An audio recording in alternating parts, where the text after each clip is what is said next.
hisoblab, birodarlar, men o'lsam yig'lamang izzat qilib.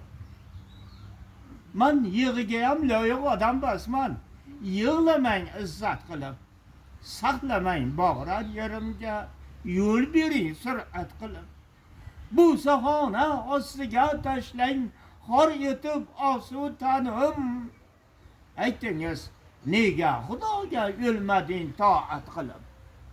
Ostanga yumoqliq bo'z hayib qilmang kapan. Aylangiz eski choponimni kapan rahmat qilib. Menday gunohkor odamga kapanam bilan basman.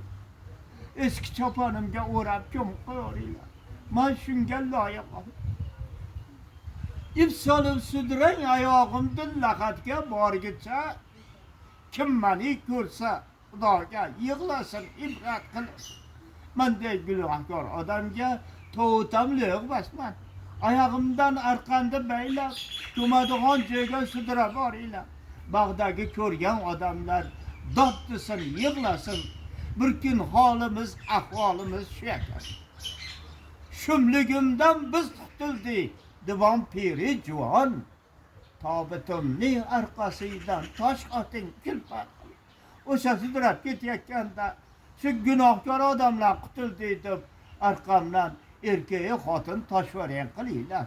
Men shunga loyiq odam. Bil huvaydo garchi osiydir Xudo dargohida, qo'l ochib aylaydi, ruhimni siz shafqat qilib deb ashunaqangi g'azallarda yozib bizga meros qilib Alloh hatto o'tdilar. Opog'imiz endi 1704-yilda dunyoga kelib, 1780-yilda dunyodan ko'z yumib 76'da o'tgan ekanlar. Endi opog'imiz ko'pgina g'azallarda yozib bizga meros qilib tashlab.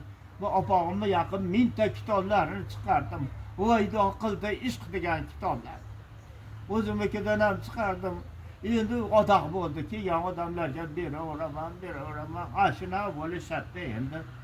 Turibmiz endi o'zlari qatga keluvdilar. Men hozir